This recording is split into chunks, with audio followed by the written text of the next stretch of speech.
Welcome to the Beat of Business with me, Ravi Wadan, and today we're going to be talking about Uber. Specifically, we're going to be talking about why Ubers are so expensive right now. 2 weeks ago, my wife and I took an Uber to the airport and it cost us $65 for a fare that normally costs between $33 to $38, sometimes $40. Now, we do live in downtown Seattle, and even before the pandemic, it was not uncommon to pay that much for an Uber to the airport.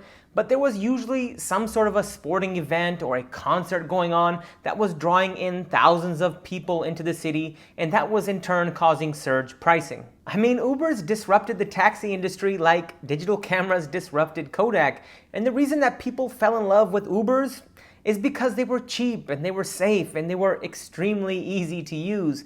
They are still safe and they're still extremely easy to use, but they are no longer cheap. In fact, for me, taking a taxi to the airport right now is cheaper than taking an Uber. But the world of cheap Ubers was before the pandemic, and let's be honest, nothing has been the same since the pandemic started, and that includes ride sharing. And according to the Wall Street Journal, the average fare in July of 2021 was 50% higher compared to January of 2020, which was right before the pandemic. I'm sure that I'm not alone in noticing and wondering why Uber prices are absolutely ridiculous right now. I'm sure that many of you have wondered or are wondering the same thing. So in this video, I want to cover the 3 main reasons why Uber rides are so much more expensive right now than they were before the pandemic. But before we get into the video, if you could do me a favor and hit that little thumbs up button right below this video, it would be greatly appreciated because it helps my channel out tremendously. The first reason that Ubers are so expensive is because of unemployment benefits. As I already mentioned earlier in this video,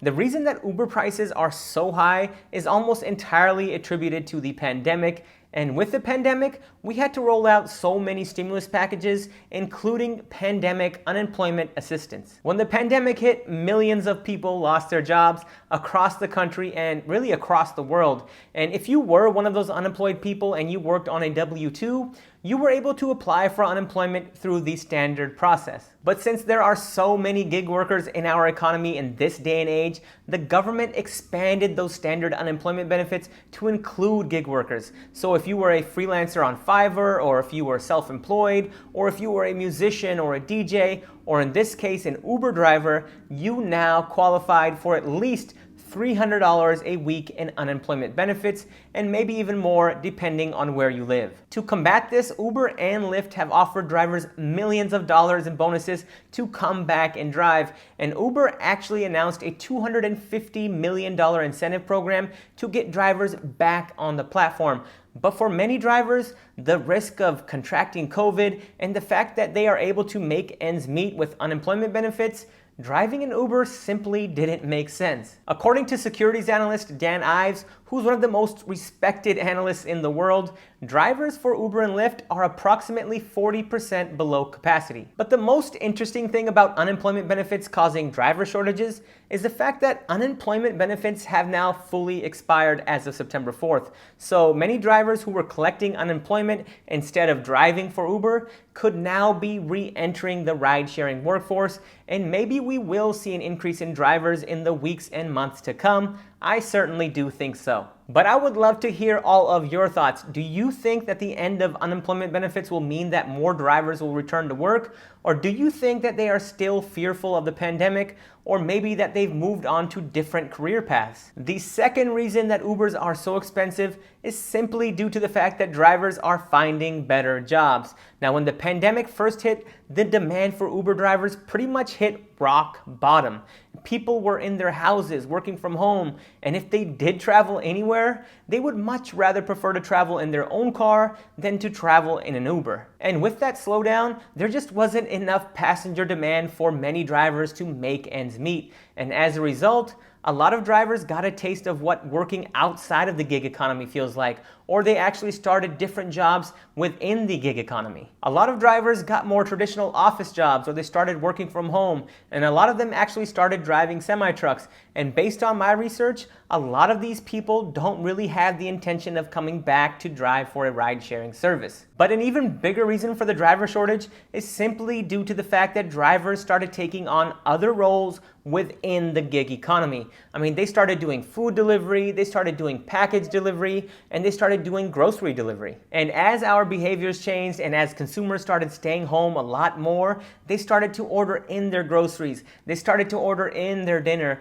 and it's no secret that people did the majority of their shopping online, whether it was for clothes or whether it was for groceries or virtually anything else. And a lot of Uber drivers found that they actually made more money doing deliveries than they actually did driving for Uber. On top of that, it was just a safer route to take because when you make a grocery delivery or you make a package delivery, you don't have another person in the car. So the risk of contracting COVID or being exposed to COVID is substantially reduced. And drivers around the country have noted that they actually drive less miles when they do deliveries instead of ride sharing.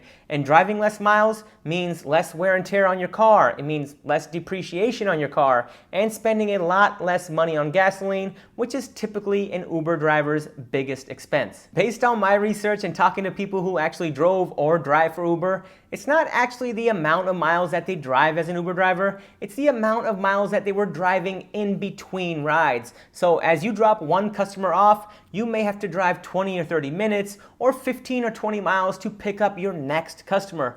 And you are not making money when you do that. And drivers found that they were doing that a lot since demand was so low. Requests were coming in from miles and miles apart instead of being in a close proximity like they were pre-pandemic. The third reason why Ubers are getting so expensive is simply due to their business model. And when I say business model, I'm talking about certain aspects of their business model, not their business model as a whole, because obviously they are a very successful company. What I'm talking about mainly lies with driver frustrations. The Washington Post wrote a piece a couple of months ago that had some really interesting information in it. Essentially, in a nutshell, drivers are extremely frustrated that they are not getting their fair share of the fare. See what I did there? Here's what one former Uber engineer had to say.